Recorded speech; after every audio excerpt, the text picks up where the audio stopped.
This is CX of M Radio, the voice of customer experience professionals.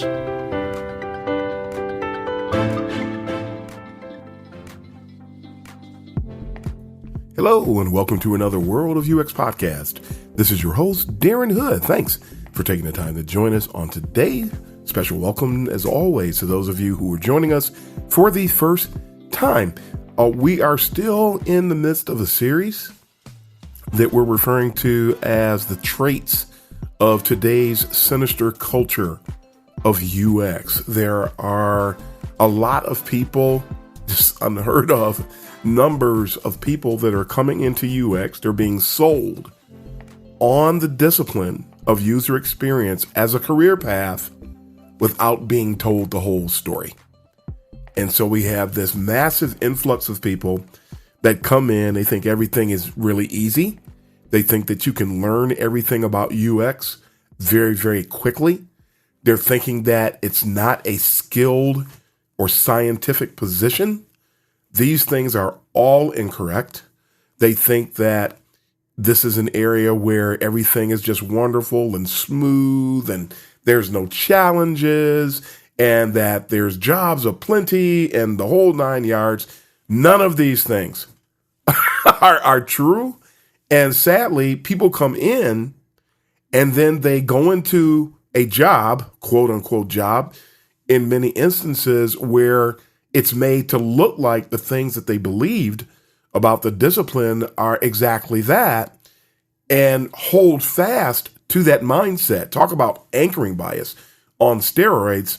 And then when they start to run into the things that say otherwise, when reality comes to introduce itself to these individuals, they go into denial mode. Some of them give up. And it's really, really sad. So it's critical because UX is a fantastic thing. It is a valuable thing. It is not just a commodity. User experience is a business necessity. It should be a recession-proof. It actually, in its purest state, UX is a recession-proof discipline.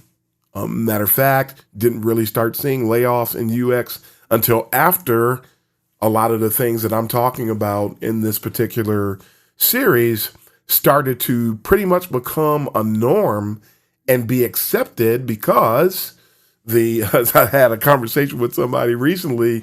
They said that they were starting to wonder whether or not they need to get out of UX because they just keep trying to fight an uphill battle and they just can't find what they refer to as Cinderella's glass slipper. I thought that was a great metaphor. And I say, yeah, it is a really interesting time in UX to that individual because I said the quote unquote ugly stepsisters are running things these days. People who are interested in practicing pure UX are at a gross disadvantage these days. And it's for many of the reasons, if not all the reasons, that I'm mentioning in this particular series.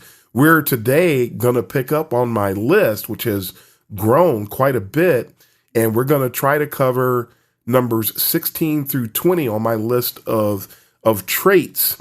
And it's really interesting how you can try to do what you can to become qualified only for that to make you less attractive when it comes to trying to carry out your career. But again, that's the sinister culture of UX today.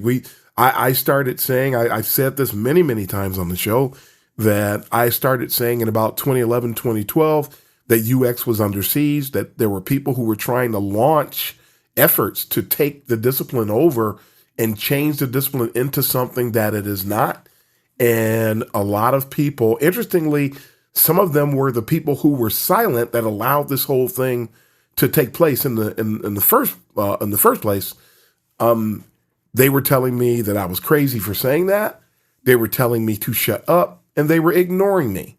So it's funny how I sound off about things like this on this show, and I have been sounding off on things like this, really to be ignored by a lot of the people who need to be on the front lines of changing it.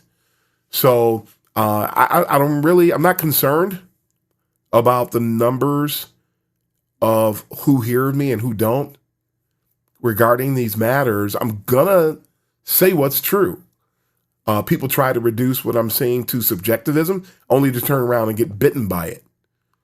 So you can say that these things are subjective if you want, but denial and self-delusion, those things are also part of the sinister culture of UX. And I'm sort of covering way more than the number that I'm calling out here, because those are traits of the sinister culture of UX today. People will deny what I'm saying and reduce it to subjectivism, and then turn around and engage in subjectivism. So either subjectivism is wrong or it's not. But people are they're serving their own personal interests. They have their own little agenda, and they're going to follow it. And it's sad. And one of the reasons I cry out about it so much is that we are a young discipline. We are still forming, in the sense that there's a lot of people out there who don't understand what UX is. There's a lot of people who don't understand what UX is and decide they're going to make it to be something else, or decide that it is something else. And so they begin to engage with UX and think about UX and express their thoughts about UX from their skewed perspective instead of what truth says about UX. And so we're fighting against these things, because these things they're dominating today. They're absolutely dominating. And interestingly, the 5 things that I'm going to cover today are all related to this from the perspective that they all are connected to job seeking, hiring, interviewing, and things of that nature. I did a complete series where I was talking about what was going on in the UX job seeking landscape not that long ago. And so some of these things may even be a little redundant, but they need to be mentioned again here because they are extremely critical. They are extremely common, and they skew things because, again, you try to make yourself qualified if you're doing it right. There are people that are not trying to make themselves qualified. They just want to get the job. They don't even equate being qualified with getting a job. They just want to get the job. And then there's people who are doing the hiring who are not trying to hire the right people. They're just trying to fill whatever kind of bias they have.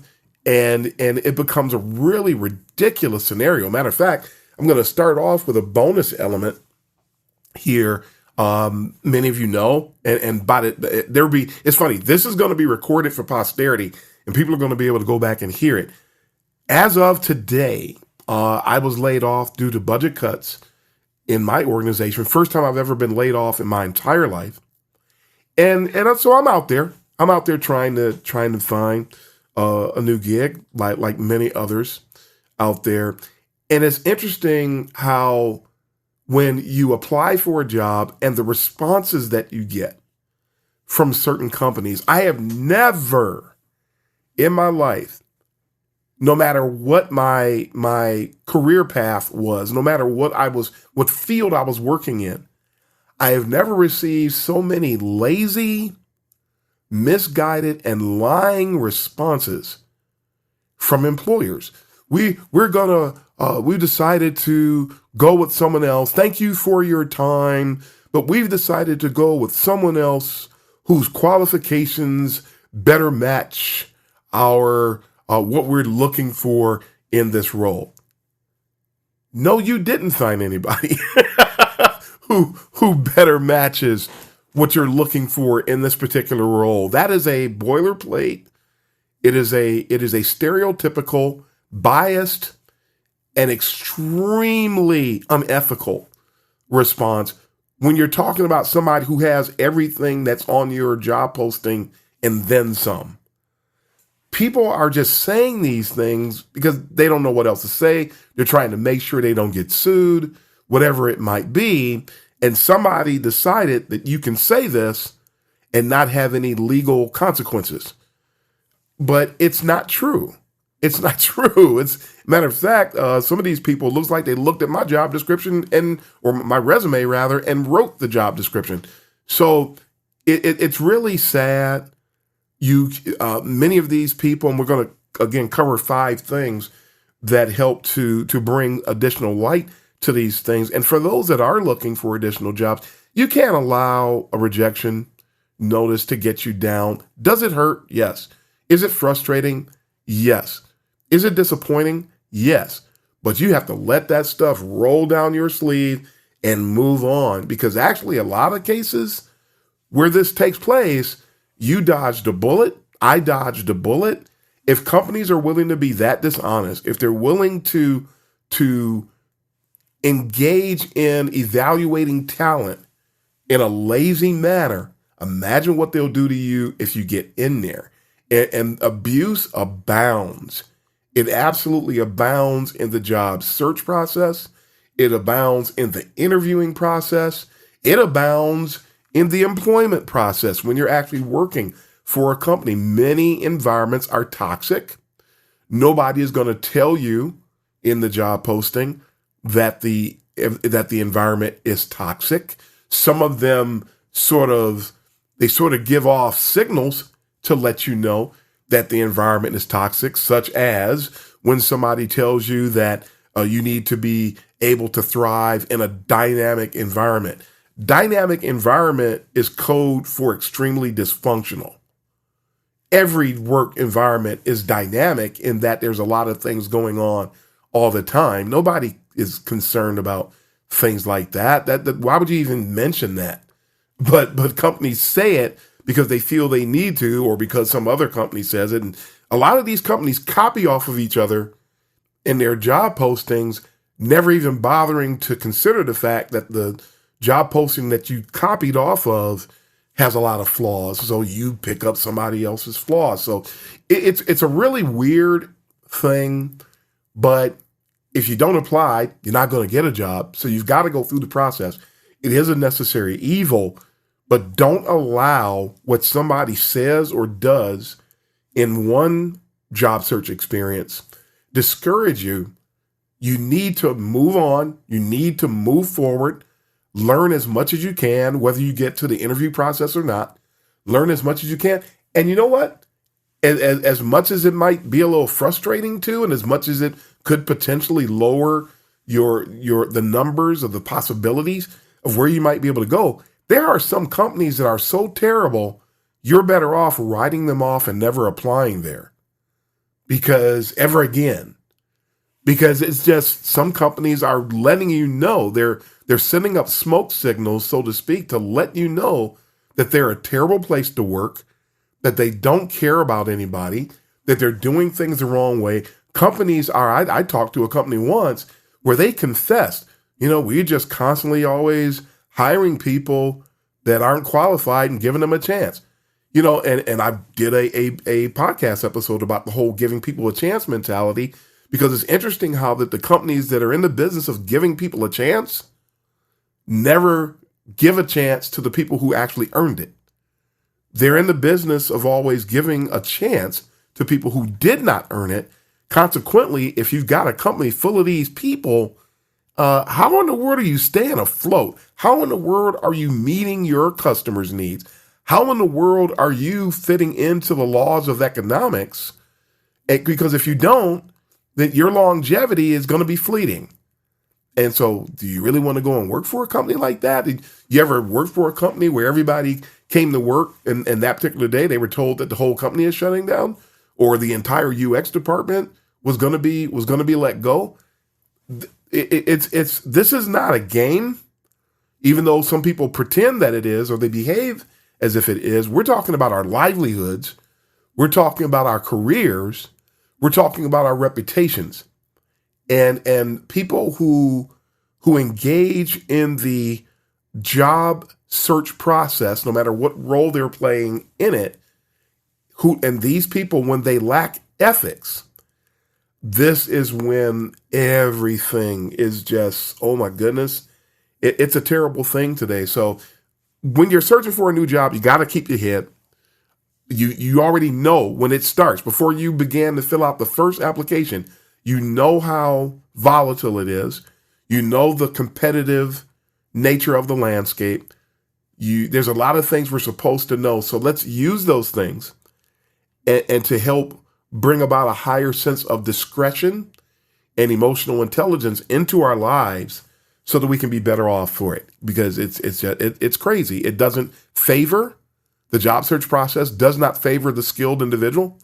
It does not favor the qualified individual. Some people say, well, Darren, it doesn't favor the unqualified. Well, unqualified is not on the table. That's a no-brainer. That's a non-issue because unqualified people don't factor into this thing anyway.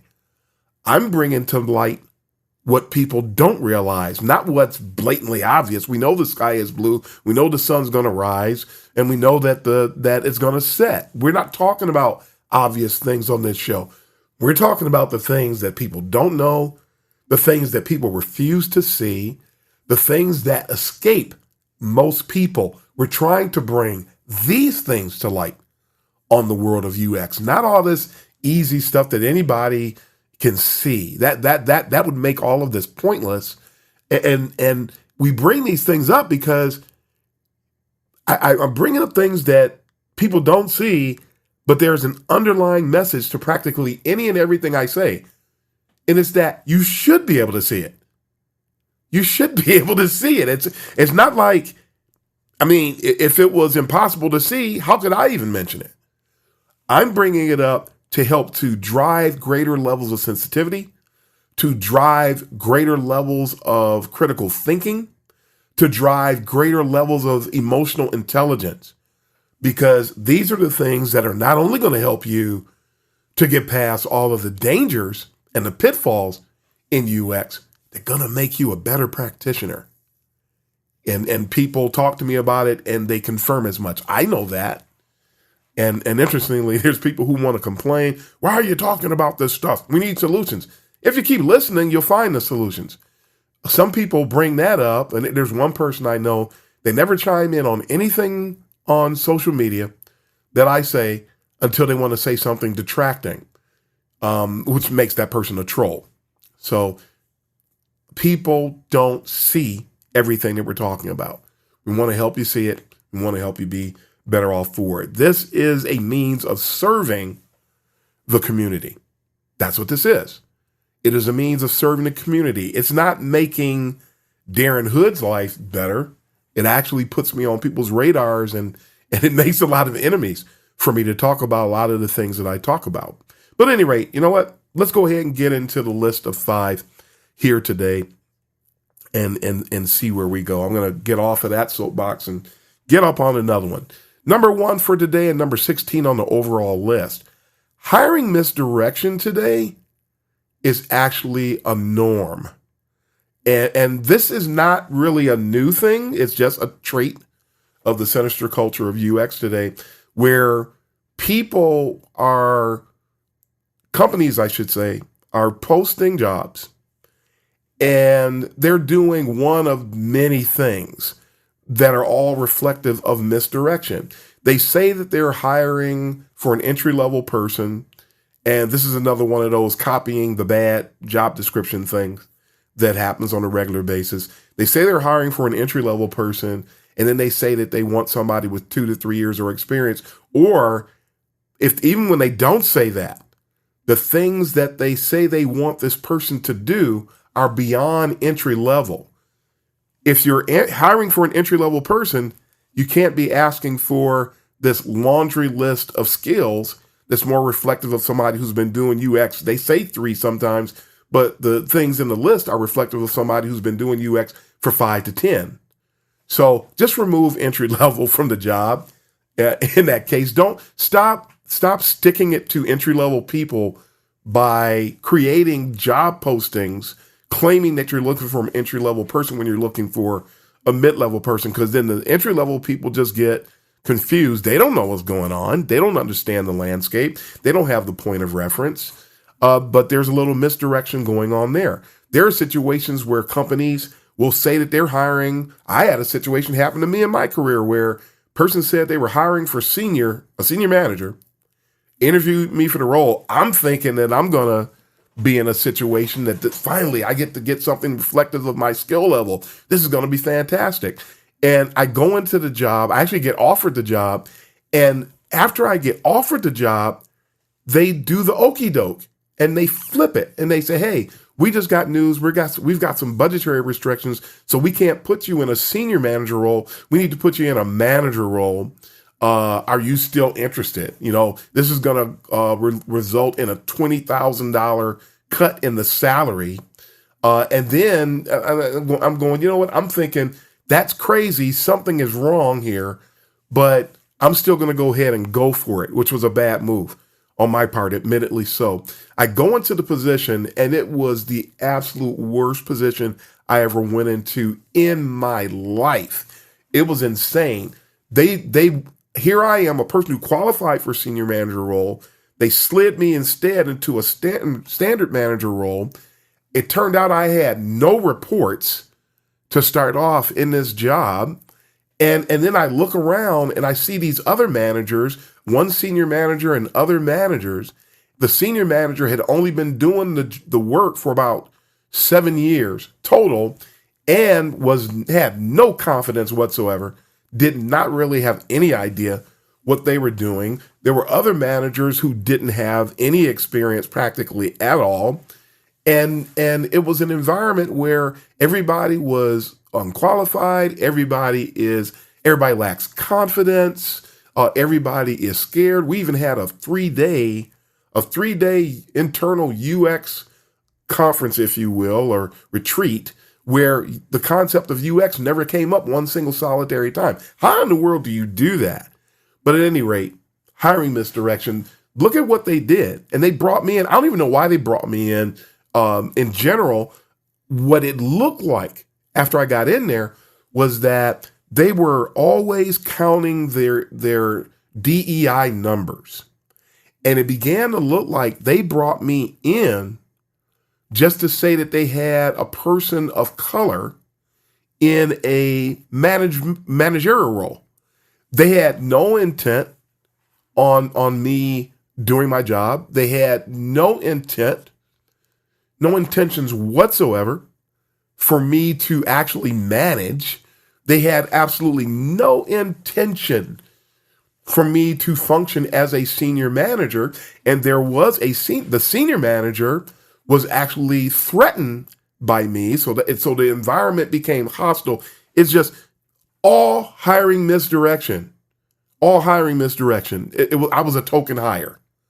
That's all I was. And so I'm thinking, and this is sad because a lot of people who are trying to get a job or apply for a job, you go into a role or you seek out a role and you have these expectations, but the company's plans for you are completely different than what was advertised. And so you end up in these bait and switch oriented situations. It's happening, folks. It's happening. Take off the rose-colored glasses that the boot camps and these other wannabes and UX celebrities are selling you. Take the rose-colored glasses off. It's not what people are making it out to be. And it's really, when it hits you, if you don't embrace the reality sooner, when it does hit you later, it's going to hurt, and it's going to hurt hard. You're talking sleepless nights. You're talking losing your peace of mind. You're talking all types of the pains of life that are actually avoidable if we can just see things for what they really are. So hiring misdirection, and that's just a couple of stories that I can share. I've heard a ton of stories.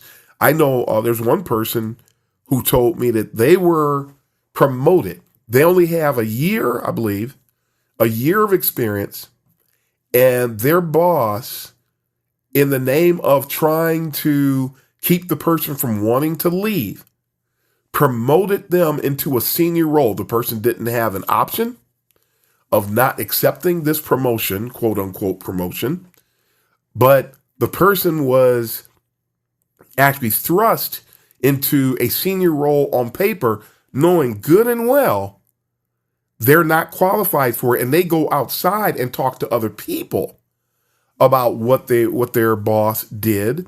But it's really another act of misdirection. And you got people who are going to come into the company. They see you as a senior, but then they see that you don't really function as a senior. Now they're confused. They're looking to that person for mentoring. They can't get it.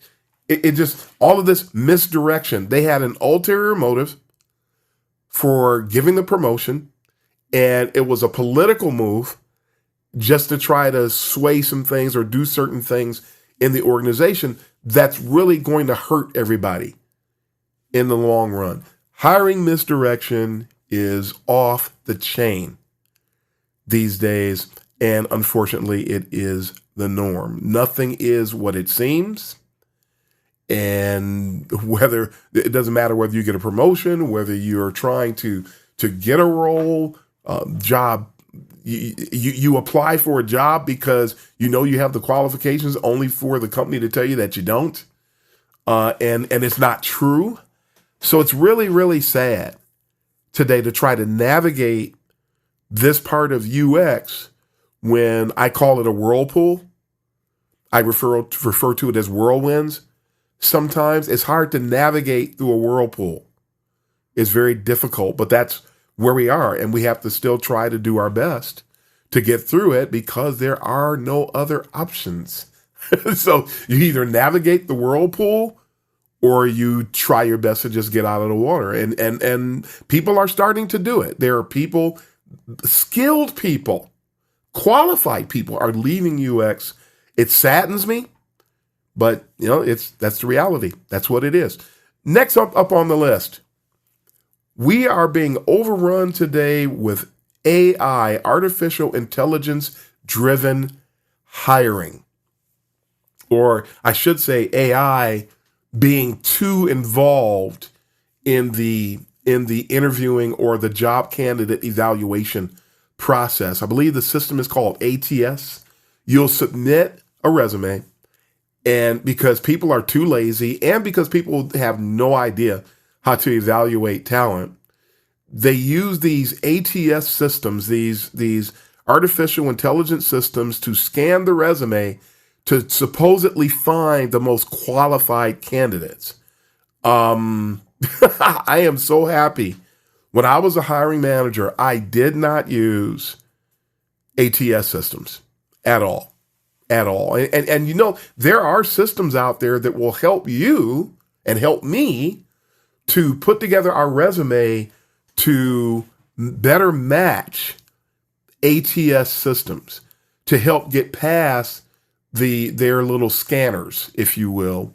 And so the whole who's the best candidate thing gets reduced to a system that has no idea what's going on. And then people think they're being successful because they hire somebody. Everybody always hires somebody, and they end up firing somebody too. It's really interesting how the old adage that people are hired in some cases for what they know. They're hired for their hard skills in many instances, and then the person ends up departing over a soft skill issue. This whole AI thing is, it actually lacks when it comes to the soft skills side of things, not only from the standpoint of scanning for it, but AI in some instances is actually breeding toxic work environments because of these types of scenarios. So AI needs to be removed from that equation. Companies need to start hiring people that are qualified to do what they do. They need to start hiring people that know how to evaluate talent. And when that happens, maybe they'll start hiring people that actually know how to run UX departments instead of people who fit some other kind of weird qualifier that somebody was looking for that has nothing to do with the work that's being done. These types of things are creating problems for UX, again, because we are a young discipline and we can't afford dysfunction. But dysfunction is the order of the day. So this is a problem. So next on the list, the actual interviewing process. The interviewing techniques. I remember working for a company once. I won't say who the company is, but I worked for a company and they said anybody in the company who is going to participate in interviews at any given time, we want those people to be trained. You cannot just go into interviews and not know how to carry yourself in interviews. Now, And it sounds great. It sounds chivalrous in a sense. It sounds ethical. They were actually just trying to make sure that people didn't do anything in interviews that was going to result in the company being sued. So that's really all that was. So on one hand, it seemed great. The idea was great, but it wasn't executed properly because people still were not skilled at interviewing. It is critical. It is important. And no, people don't learn it in college. People need to know how to interview. There are things to say, things you shouldn't say, not because of the legal ramifications, even though, yes, because of the legal ramifications, I understand the business need there. However, people need to know, how do you find out who's qualified? How do you find out who's being genuine? How do you find out who actually is more likely to bring value to the organization and to the team? These are skills that many interviewers do not have today too. When people come to interviews and they provide the equivalent of a psychological exam, folks, that's not only is it not ethical, it's downright stupid. You have people who are not psychologists who read an article, and article readers are usually dangerous because they know enough just to cause problems. They don't know enough to actually navigate through what they're trying to apply. So people come and they bring a psychological question, and then they take everything about the skill, everything about qualifications, and basically throw them out the window, flush them down the toilet, and reduce their evaluation and their choice among their candidates through this amateurish, ridiculous, and biased psychological exam that they give, not knowing that they've opened the floodgates to bias.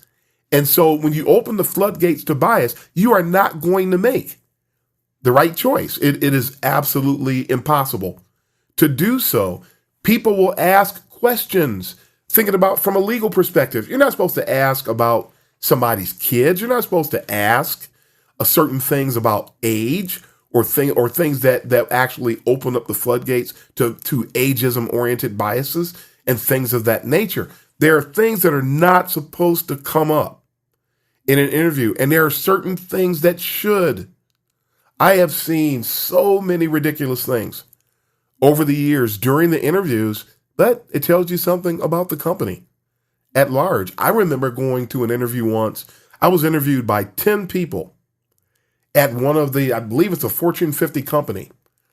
And I mean, ridiculous. 10 people, 7 of them carried themselves very, very well. They were professional. They were asking all the right questions, the types of things that should be happening at an interview. There were 3 of them, however, that weren't. One of them was going to sleep, and this interview was at 9:00 in the morning. And so, wow, rough night, huh? This person was sleeping during the interview. That was something that was extremely disheartening for me as an interviewee. There was another person who looked like he was, he came across to me, I always described him as a white supremacist. He was in the meeting. He looked at me like he wanted to murder me the entire time. He was leaning forward and almost like, wow, I wish everybody would leave so I can kill this guy. That was the persona that he presented. And I'm looking at this guy the whole time going, this is weird. This is weird. This is weird. And trying to get through the interview at the same time. And then there was another person who would just present questions that made no sense. This particular person in this interview asked me what I thought about patterns. He wasn't talking about pattern libraries. That's not what he was talking about. This person was actually asking about background patterns. You remember back in the 90s and the early 2000s or so, when you used to be able to when you were designing a web page, that you could actually apply a background, a pattern background? That's what he was asking me about. I could not believe he was asking me about something like that, but he was, and I answered the question based on what he was presenting. But it was one of the weirdest questions I think I had ever heard in my life. And it was something because you had to do a design exercise for these folks and they sent it to you 2 days ahead of time. And then you came in and yeah, I'm not opposed to that kind of thing. I know a lot of people are. I'm not opposed to exercises. I'd rather do an exercise than do a psychological exam. Because psychological exam, those things are so subjective that it's going to skew everything. There's everything that you said that proved you could do the job is going to get thrown out of the window depending upon the state of mind that the person that's asking you the question is in, not on your responses, especially when they say there's no wrong answer. Yeah, there is. There's always a wrong answer. If there's no wrong answer, there's no sense in asking it because then it's not going to bring any value. Not really. So these interviewing techniques that people have, companies need to make sure their people are equipped and skilled at doing interviewing, and they need to make sure that people know how to synthesize the data they gather during the interview. That's part of the process, part of the problem as well. And yeah, this is not a brand new thing, but it is happening at epidemic levels in UX today. So that's the third one for today. The fourth one for today, which is really related, why do companies even allow the unskilled people to come into the interviews? People who are unskilled, a very thin line between the two, I know, but people who are unskilled come into interviews or they bring these people in. Hey, this person's new to the team. Let's bring them in. Bad idea. Bad idea. Did you ask if that person has any skill at interviewing? If yes, do they have skill interviewing UX candidates? If the answer is no, eliminate them from the interviewing team. They should not be there just because. And one of the reasons I've seen this many times in my career and heard about it many times in my career, that when you have people who are not skilled at interviewing, a lot of times they will insist because there's always the meeting, there's always the discussion. Hey, we're going to be interviewing for so-and-so and so-and-so. And then this person who's new, hey, is there any way possible I can be a part of that? People who are trying to jump in and it's not their thing, not only can they not interview, but they have no skill at evaluating talent at all, or they're new to UX and they have no skill when it comes to evaluating UX talent. These people have side agendas. And when you expose a candidate to someone's side agendas, that is grossly unfair to the candidate. That candidate is not going to play out well. Matter of fact, they're not going to do well, I should say. Matter of fact, the person who's going to get the job is the person who's going to be least qualified because the person with the side agenda who knows that they shouldn't be there in the first place and is probably not even qualified yet, and they're going through these imposter mindsets. God forbid I call it imposter syndrome. You know how I feel about imposter syndrome. It doesn't really exist. But these people they don't feel like they're imposters. They are imposters. They tell you they feel like imposters because they don't want to face the fact that they are imposters. And those are the people who give people that don't deserve a chance while eliminating the person who earned the chance.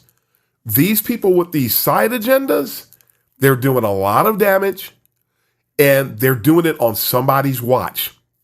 So whoever is in charge, whoever is above that person making the decisions, that's the person who is complicit, not the person with the side agenda. The person who allowed the person with the side agenda to be a part is to blame. So a lot of us are sitting at home today because somebody had a side agenda. And that's not fair. You know, it is what it is, but it's not fair. Onward and upwards, no matter what. And last one for this particular set, the occupational outlook expectations. I've alluded to this a little bit earlier. The occupational outlook expectations for UX on average are ridiculous. You have the last number I heard, using Google as an example, the Google UX program through Coursera. 400,000 people have completed this program. That means, just generally speaking, that there are 400,000 entry-level people vying for approximately 1.5% of the positions available in UX. Does that make sense? Absolutely and unequivocally not. It does not. Why are all these people flooding into UX? Why are all of these people coming from academia trying to get UX research jobs when there was already a whole bunch of people who were trying to get UX research jobs that couldn't? Now you've got these people who know nothing about operating in the business world trying to get positions that they actually don't qualify for. They're getting chances. Yeah, they are. Because people think, hey, we can bring a PhD. And they know nothing about what it is to operate with their head on a swivel, because you don't have to have your head on a swivel in academia. You have to have your head on a swivel in the corporate world, because we're not taking 3 years to do a research project like they do in academia. In some cases, you might only have 3 weeks, and they're not ready for that. So the occupational outlook, in other words, the expectations that people have when they come into UX is not realistic, or they are not realistic. And so then you get these people, they're on social media crying the blues because things don't match their expectations. It's like, I'm a big movie person. Some of you who have spent time talking to me know that. I'm a huge movie person. I grew up on movies. That's one of my major pastimes. When I do have some time, I'm at the movie theater. I have rules around it. I approach it scientifically, the whole 9 yards. Love movies. And one of the things I know about movies, and to make sure you have a great movie experience, is eliminate the expectation. If you go to a movie expecting X, Y, and Z, and you don't get X, Y, and Z, the chances of you enjoying that movie are now dramatically reduced because it didn't match your expectations. You refused to allow the director and the screenwriters and the actors to do their thing, and you wanted them to match what you wanted, but you're not the director, you're not the screenwriter, and you're not the actor. So you can't control that. The only way to really do things properly and in an equitable manner is to just go. You know what the movie is. You know what the subject matter is. Just go and let them tell their story and do their thing. And then you can come and say whether you did or did not like what they presented. But you can't mix in your subjectivism and then decide that you do or don't like it because they didn't do what you wanted them to do. That same type of thing is going on. The expectations that people have doesn't match what reality is. And so people start to mouth off and go on these mega rants about how things don't fit their bill when everything they're saying is completely subjective. Hey, this is the way it is in UX. There aren't that many. Not only are there not that many entry-level positions, there will never be a wealth. And then you've got some big name UX people who are going around saying, you know what? You just need to hire a team of entry-level people and just ride with it. They're saying that because they want to come in and sell you a $50,000 training package. Not because that's the way to do things. Every team, depending upon the breadth of the team, should have X number of seniors, true seniors, not people who got the microwavable promotion, not the people who got put in that position because you're trying to make them feel good. Not that. I'm talking about real seniors, people who've been doing the work for 10, 15, 20 years, because we're getting displaced left and right. You can find people like me everywhere, and companies don't want to hire us. And I've been saying, I'm not just saying this because I was laid off recently. I've been saying this for a long time. They don't want to hire us because they don't want to be accountable to what we know. They want to be at the top of the food chain, and they actually resent anybody else who truly is. That needs to stop. So the having realistic occupational outlook for UX is to understand what's really going on in the discipline, Factor that into your strategy for managing your career, whether it's seeking a new job, your career advancement in your current job, whatever it is.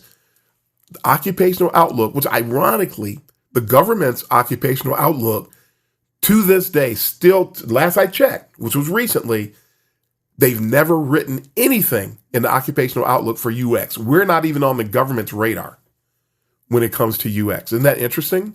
For those of you who know about occupational outlook, we used to have to, I've told this story before, we used to have to go and look at these occupational outlook books to look at the careers that we thought we wanted to go into and get an understanding of what the occupational outlook is. And that was part of the pursuit of that position. That's not being done today, nor is it being shared with people. And then when you do share it with people, they get mad because you're not matching what they want it to be.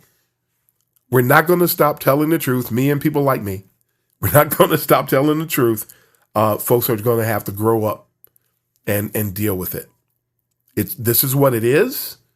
And if you want to succeed, this is what you need to do. Here's the 10, 20 things you need to do in order to achieve success in this arena. So those are the 5 today, folks. Hiring misdirection is the norm. Let's deal with it. AI-driven hiring is creating a boatload of problems, or IA being involved in the hiring process is creating a boatload of problems for us today. Deal with it. Let's navigate it. Way too many people with terrible interviewing techniques today.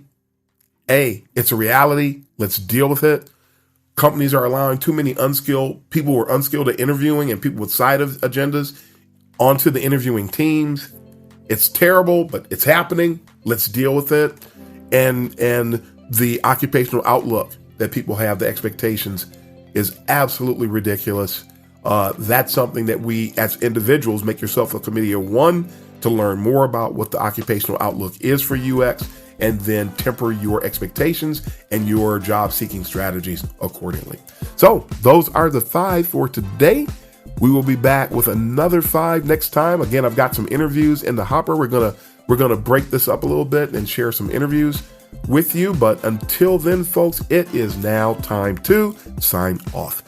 So until next time, this is Darren Hood, the host of The World of UX, wishing everyone all the best. Till next time, happy UXing, everybody. Thanks for joining us for this session of CX of M Radio. Be sure to rate, review, and subscribe to the show, and visit cxofm.org for more resources.